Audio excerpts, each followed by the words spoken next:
Hi, it's Chris, aka Speak and RC, and I'll welcome you back hopefully for this third and last part of my Sierra games unboxing. And if you missed the other parts, there will be a link in the description. And we are back now for Police Quest and some other great games. And yeah, Police Quest, here the very first one. I've got a very different feel with that game than probably a lot of you, from what I've gathered from the comments of the other videos. It's not one of my favorites, and that's probably because how early I got to these games. And yeah, my father really much liked them, but I was far too young to understand this game at the time.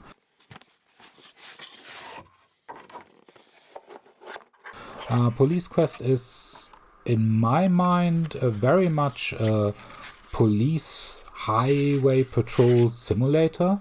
It's made by an actual police person. The designer, Jim Walls, actually was a policeman, a California Highway Patrol policeman.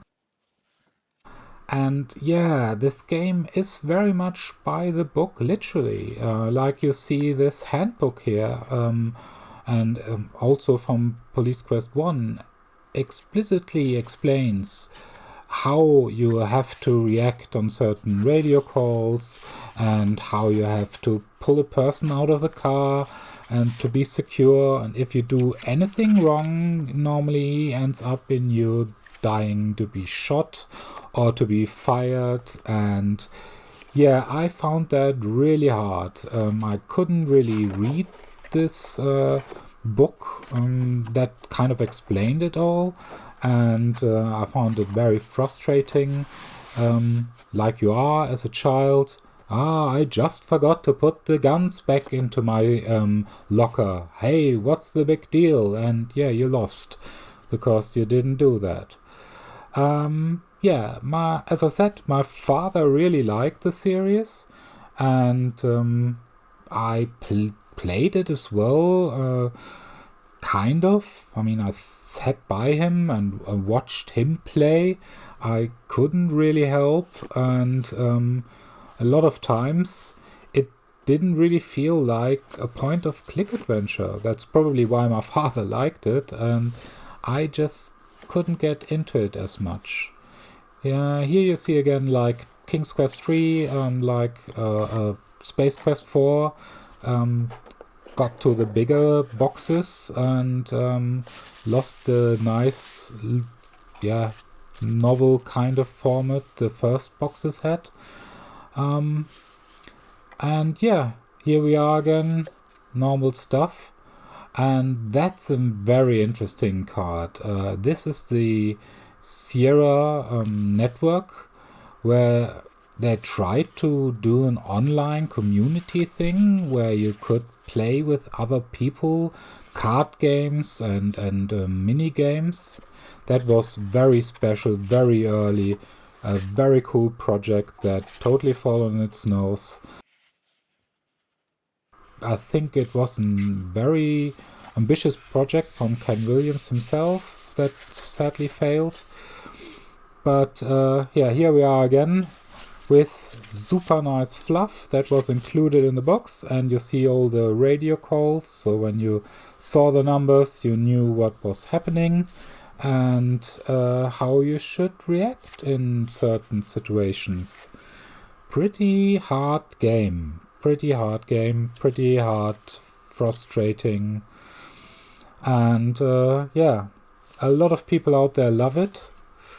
I've got really mixed feelings about it.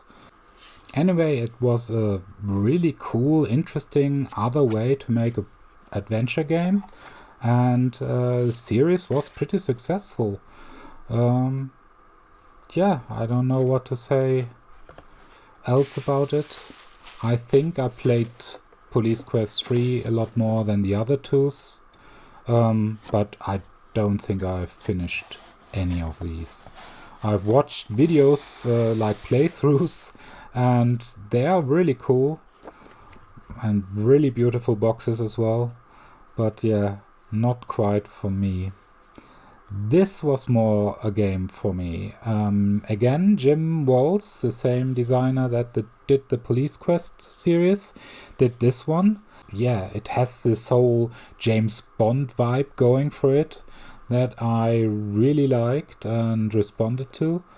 And I actually think I solved this.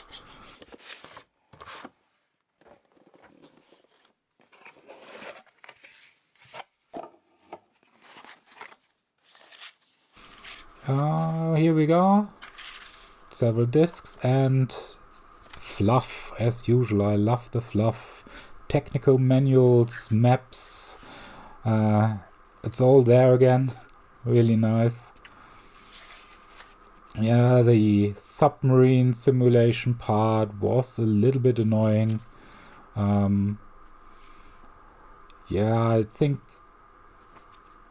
we later come to some games that did these things maybe a little bit nicer, actually skippable vehicle sequences or action sequences, which I think is a little bit more logical for an adventure game maybe, to have the option.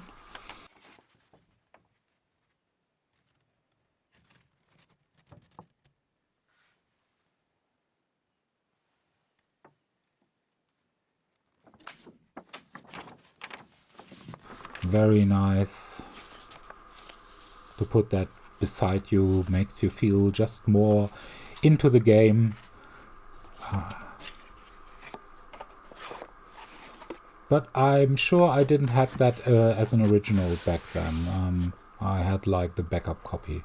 So yeah, that was the Jim Walls games.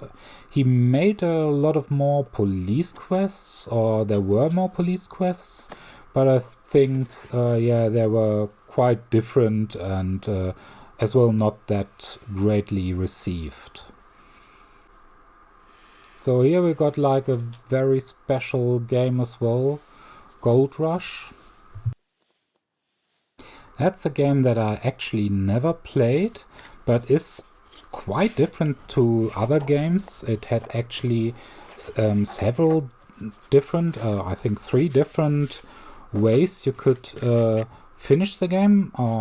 There is like your goal is to get to Sacramento, and you can choose like 3 different routes to go there, which is a pretty interesting thing, I guess. And then when you finally arrive at Sacramento, it's basically the same game again than for whatever path you took before that. And you must find your brother somehow. And yeah, it looks very different and interesting. I should play it at one time. And you see here is the manual. From what not that's the actual book, a real story, but with the manual, from what I've read, it's actually works as a copy protection, and at certain points in the game, you will be asked for certain words from that manual, and if you answer that wrong, you're immediately arrested, which sounds quite funny.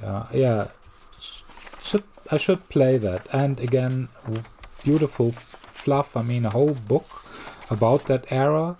And then you've got like this beautiful card, just so that you can follow where you're going on your journey, and how the world looked at the time. Beautiful, beautiful map that really helps to get into the whole thing. Yeah. Seems to be a very interesting game. I've got it. From what I've heard, it's pretty hard to find nowadays. I don't know. Yeah, part of my collection, and I really need to play that at some point. So here we have another very special or different adventure game. A favorite of Roberta Williams, and yeah, she put a lot of work into this, and it was maybe part of the downfall of Sierra as well. It was so very expensive to produce. very different. A lot of green screen recording was done there. They had to build a special set because that kind of work wasn't done at that point before. And that was very expensive, much more expensive than they thought it would be. And yeah, ended in a very interesting quick time movie with a lot of 3D rendering. Very weird adventure game that you can have a look at. I've got a Let's Play 4-parter for the first Phantasmagoria.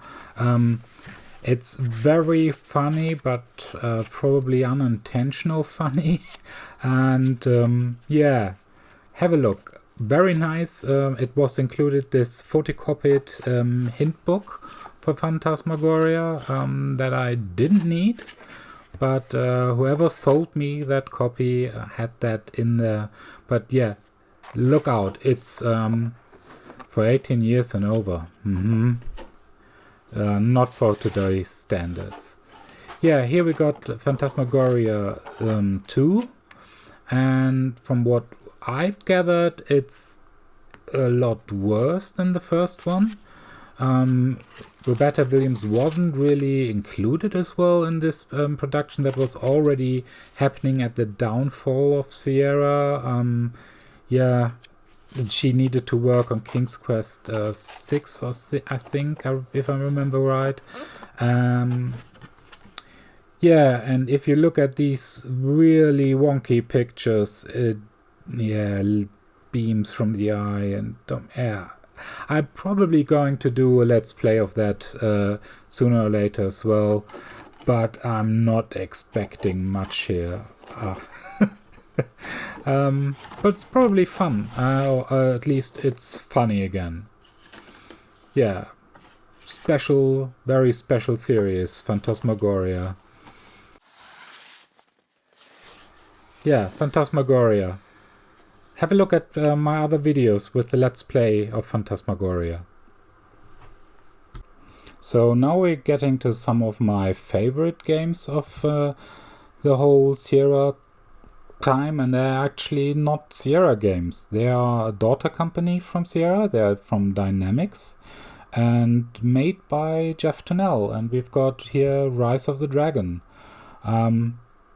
Very interesting, very good-looking point-and-click adventure with super weird story, cyberpunk Blade Runner-like. Yeah, very interesting, and made by Jeff Tunnell, like the next game as well. As I said, under Dynamics, and it is maybe hard because it's under a time constriction. You have like 3 days to solve the whole game, in-game days, and you can only see certain things at certain times, and you must meet people at certain points, but getting there actually takes time as well, so you have to take that into account if you have to meet an informant or stuff like that. And yeah, look at, again, beautiful comics. We had that with Space Quest as well. Always nice, gets you into the world, into the feel of what's happening. And not like a lot of the Sierra games, this is pretty serious, real-worldy, cyberpunk, detective noir. Yeah, really, really good game. A lot of fun. You probably need to play that more than once because of the time problem.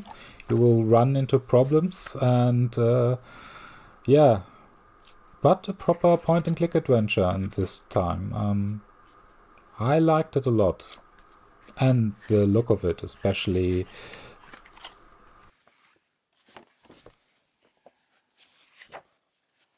Willy Beamish, yeah, never played one of those.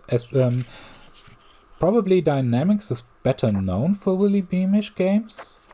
I never played any of those, so yeah, I got my 2 other games. You see the next game.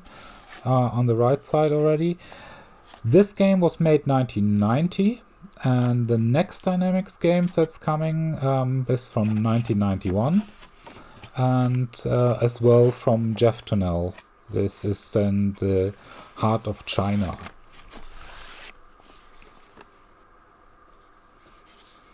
And Heart of China again looks really, really beautiful.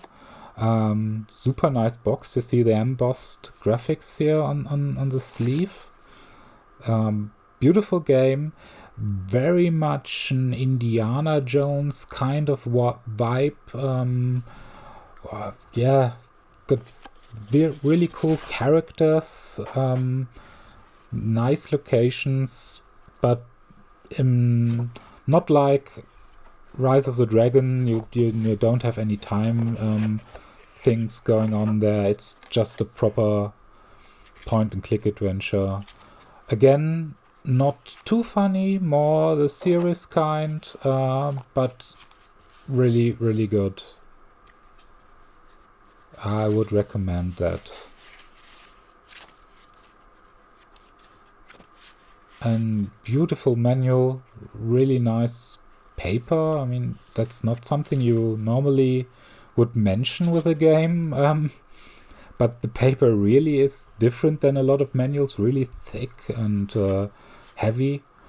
Yeah, quite nice. And as I mentioned, you've got like these vehicle sequences in this game, and they're actually skippable, so you don't have to do them if you don't like them, which I think is a nice approach, and would have loved to see that in many other games as well.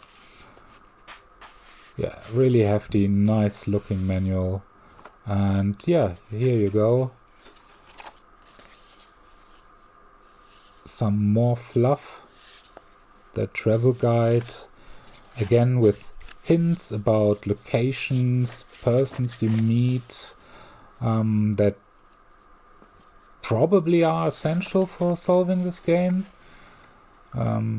That's always an interesting way to how they copy protected their games. Games were needlessly harder if you didn't have all these kind of things, and the hints in it. You often couldn't probably guess on your own how to solve certain puzzles if you haven't read this manuals and so on. Yeah. Really nice to see it's actually in a Sierra box, but it's a Dynamics game.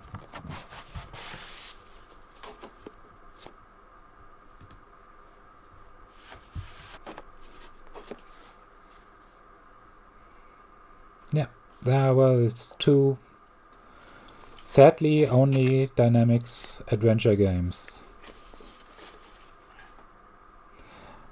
So, and now I thought, while being by Dynamics, I show off some other games that probably were more known by. Dynamics was pretty known for their simulation games.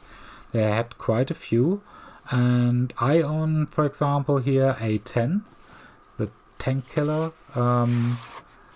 Wasn't a great simulation game for its time. I really liked it. And yeah, I just show it off here as a few other games now coming. That's probably not that interesting for adventure gamers, but for Sierra and its daughter company Dynamics, they were really important games. And I think Ken Williams especially was very interested in this genre, and this main pusher for this genre, this game is coming a little bit later on, was 3D Helicopter. That kind of pushes the whole engine that all the simulation games here were based on. But yeah, that was one of the games that was pretty important for Dynamics, and this one I liked very much. Red Baron, very different simulator games.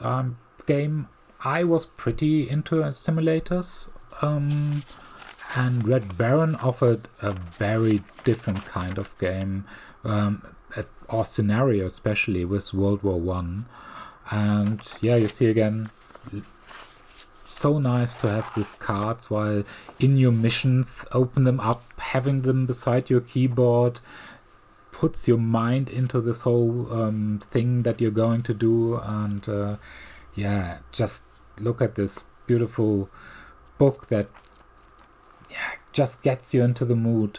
And here we get to a point that probably it was most or biggest reason for me to love this game so much, because I had several of these kinds of pictures framed in my children room, like the Fokker here and yeah, the Rumbler. I remember I had like 2 or 3 of these framed in my childhood room. I don't know if my father or my grandpa actually drew them. I don't know. I should have asked before I make this video where I got that from. But that's a really strong nostalgic memory from me. And I think I took that picture with me along. And that also was a big reason for me for playing Red Baron. And I think now comes the game that was really important. That's it. Sierra 3D Helicopter Simulator. And that was earlier than the other 2 games right now, than A10 and Red Baron. I think that's the whole... That was bought just to getting the engine back then. Ken Williams just wanted to spread the possibilities of his company games, and the very piloty guy you just saw, I don't know his name, and anyway, this was from 1987 and was probably my very first flight simulator ever. And look at, yeah, some t-shirts and buy a backup. Okay. Anyway, that was really a very early simulator game. Super hard. I don't think I actually ever managed to fly anything useful or do anything useful with that game, but it was burned in my head that I gonna need it, and it was pretty hard to find actually in Europe. I think I actually imported it from America because you don't really find it, like the next 2 games as well. Yeah, very important, and I think it actually had like online features that pretty no game before had. So now we're getting to some weird offshoot games. Here we've got Silpheed and yeah, as you see, and Thexder, I think you would say that. They were both games from my youth I just needed to have. I think I had them really early on the PC actually. And just when you look at it, the graphics aren't really good. That's not really arcade. But yeah, you see the 2 designers. They look very ninja-like. Oh my god, I'm stereotyping here probably. Anyway, yeah, I needed to have these 2 games. I don't think they're particularly great games, but I had them, so I needed to get them again. Also, both are pretty hard to find in these kind of boxes. I think that's not even an original manual, just photocopied. Yeah, shame, but it was so hard to find, and I finally got one. I just took it, no questions asked, and it wasn't really expensive anyway. But I remember I had quite a good times with this, but yeah, Silpheed I think was quite better, and that was released on a lot of different platforms. And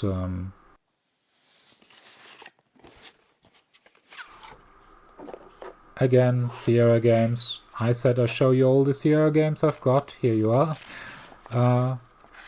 No fluff in here, just a letter from the president as usual, some register cards, nice again to get like the different discs options. And yeah, get your ad lib audio card now.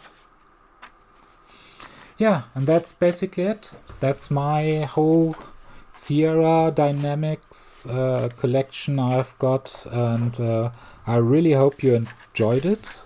To look at all these boxes and get maybe the same flashback, but probably not the same when you're not actually holding them in your hands. But still, they looked so gorgeous. I wanted to share, and yeah, maybe you get some ideas of games you want to play again. I might do a Red Baron Let's Play. Generation Pixel asked for it, so I had a look into it, and I might actually do that. Yeah, here you see like all the books I've owned about the history of Sierra or the point-and-click adventure. You see also like a few books from for Lucasfilm. Yeah, I read those pretty much and thought I make a very big video about all this, but I ended up just doing this thing here now. So that was quite fun for me, looking through all these boxes again and getting back in memory lane. I hope you had fun with that as well. And maybe like and subscribe so you don't miss other great content that I might or might not be doing. And have a great day. And obviously, keep on gaming. Bye, Chris out.